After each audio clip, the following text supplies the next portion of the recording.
প্রথমেই একটা সুসংবাদ দিই।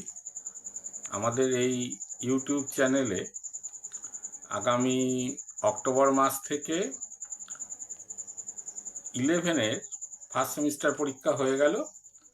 এবার 11-এর সেকেন্ড সেমিস্টারের পড়াশোনা শুরু হবে। এই পরীক্ষা আর দু একটা বাকি আছে তারপরে। সেই কারণে আমরা অক্টোবর থেকে সেকেন্ড সেমিস্টারের 11-এর বায়োলজির যেসব বিষয়গুলি আছে আমরা চ্যাপ্টার ওয়াইজ প্রত্যেকটা চ্যাপ্টার থেকে ইম্পর্টেন্ট অংশগুলোর ভিডিও আমরা এই চ্যানেলে আপলোড করব। সেই কারণে যারা 11-এ পড়ে তারা যদি এই ভিডিওগুলো দেখে তাহলে সেই চ্যাপ্টারগুলি অল্প সময়ের মধ্যে চ্যাপ্টারের ইম্পর্টেন্ট অংশগুলি সেগুলি তাদের পড়াশোনার কাজে লাগবে, তাদের বুঝতে সাহায্য করবে।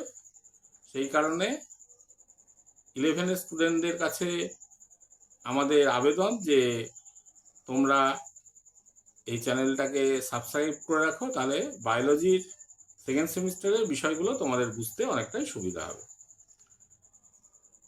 সেই একটা অ্যাডভার্টাইজমেন্ট আমরা দিয়েওছি। আমাদের ফেসবুক একটা পেজ আছে tutorials.com বলে, সেখানেও দেওয়া হয়েছে, আজকে ইউটিউবেও দিচ্ছি।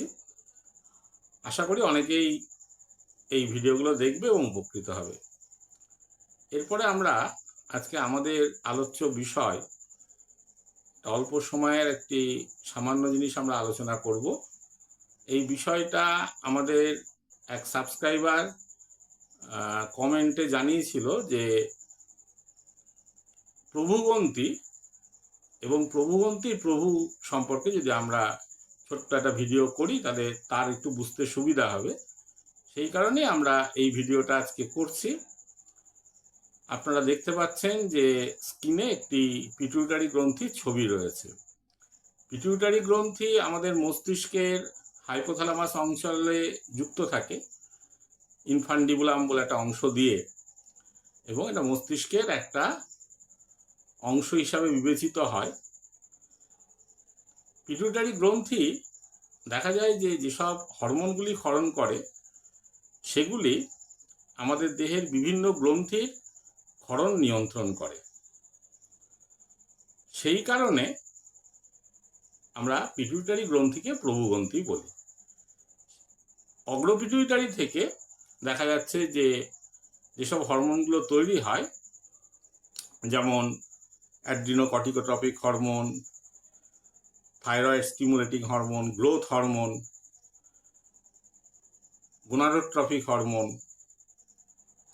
হ্যাঁ, এবং গোনাডোট্রপিক হরমোন অনেক রকম হয়, ছেলেদের ক্ষেত্রে একরকম, মেয়েদের ক্ষেত্রে একরকম।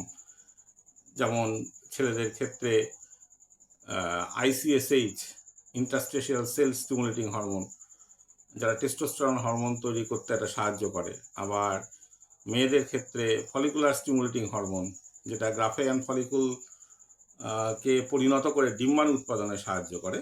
তো এই হরমোনগুলো সব অগ্রপিটুইটারি থেকে তৈরি হয়, এবং এই সব হরমোনগুলো দেহের বিভিন্ন গ্রন্থিকে, যেমন TSH থাইরয়েড গ্রন্থিকে, ACTH অ্যাড্রিনাল গ্রন্থির কর্টেক্সকে, গ্রোথ হরমোন প্রায় সারা দেহের বৃদ্ধিকে, এবং FSH আমাদের জননতন্ত্রকে উদ্দীপিত এবং সুগঠিত করতে সাহায্য করে।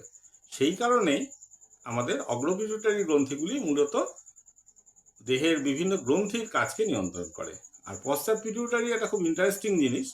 পশ্চাৎ পিটুইটারির থেকে যেসব অংশগুলো রয়েছে দেখা যাবে ইনফান্ডিবুলামের মাধ্যমে সেই অংশগুলি মস্তিষ্কের হাইপোথ্যালামাসের সাথে যুক্ত আছে।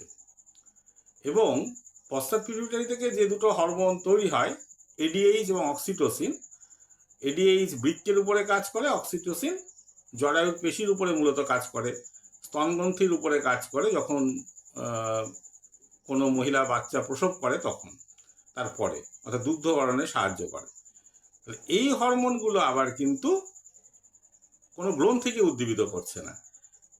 বৃক্ককে আমরা গ্রন্থিও বলতে পারি, কিন্তু হরমোনের ক্ষরণ টরণকে খুব একটা উদ্দীপিত করছে না। হ্যাঁ, সেই কারণে এই পশ্চাৎ পিটুইটারি এর অংশগুলি খুব যে প্রভুগ্রন্থির মতন কাজ করে তাও নয়, কিন্তু আবার এই অঙ্গগুলোকে নিয়ন্ত্রণ করছে। সেই হিসাবে এরা নিয়ন্ত্রক একটা অংশ পশ্চাৎ পিটুইটারি। সেই জন্য আমরা এটাকে, এই টোটাল জিনিসটাকে অর্থাৎ টোটাল পিটুইটারি গ্রন্থিকে আমরা প্রভুগ্রন্থি বলে থাকি। আবার লক্ষ্য করে দেখবেন যে এই ইনফান্ডিবুলাম অংশের মাধ্যমে হাইপোথ্যালামাসের সাথে পিটুইটারি যুক্ত আছে, এবং দেখা যায় যে হাইপোথ্যালামাসের বিভিন্ন স্নায়ুকোষ বা গ্রন্থিজ স্নায়ুকোষ যাই বলুন না কেন, তারা বিভিন্ন ধরনের হরমোন তৈরি করে, এবং সেই হরমোনগুলো পিটুইটারির বিভিন্ন হরমোনের ক্ষরণকে নিয়ন্ত্রণ করে। হ্যাঁ, সেই কারণে এগুলোকে আমরা রিলিজিং হরমোন বলি।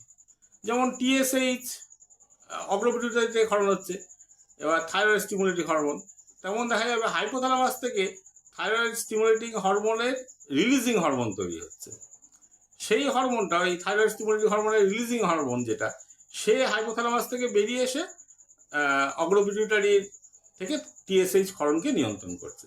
অর্থাৎ এক কথায় বলতে গেলে হাইপোথ্যালামাস হচ্ছে ওই পিটুইটারি গ্রন্থির ক্ষরণ আবার নিয়ন্ত্রণ করছে। আবার এই পশ্চাৎ পিটুইটারি থেকে যে দুটো হরমোন তৈরি হচ্ছে, এডিএইচ এবং অক্সিটোসিন, এই দুটো হাইপোথ্যালামাসের নিউরন থেকেই তৈরি হয়, স্নায়ুকোষ থেকেই তৈরি হয়, দিয়ে পশ্চাৎ পিটুইটারিতে এসে সঞ্চিত হয়, তারপরে সেটা রক্তের মাধ্যমে ক্ষরিত হয় বা রক্তের মাধ্যমে বাহিত হয়, ক্ষরিত হওয়ার পরে রক্তের মাধ্যমে বাহিত হয়। সেই কারণে আমরা হাইপোথ্যালামাসকে বলবো প্রভুগ্রন্থিকে নিয়ন্ত্রণ করছে, সেই জন্য আমরা হাইপোথ্যালামাসকে বলে থাকি প্রভুগ্রন্থির প্রভু। তাহলে কি হলো? হাইপোথ্যালামাস হলো প্রভুগ্রন্থির প্রভু, আর পিটুইটারি গ্রন্থি হলো মাস্টার গ্ল্যান্ড বা প্রভুগ্রন্থি। আরেকবার আমরা আগের স্লাইডটায় চলে আসি, আরেকবার বলে দিই যে আমরা আগামী অক্টোবর মাস থেকে বায়োলজি সেকেন্ড সেমিস্টারের চ্যাপ্টার ওয়াইজ আমরা ইম্পর্টেন্ট অংশগুলোর ভিডিও আপলোড করছি। যারা 11-এ পড়ো তারা এই চ্যানেলটাকে সাবস্ক্রাইব করো, তাহলে সেই ভিডিওগুলো দেখে আশা করা যায় তোমাদের একটুখানি হলেও বায়োলজিতে আমরা সাহায্য করতে পারবো।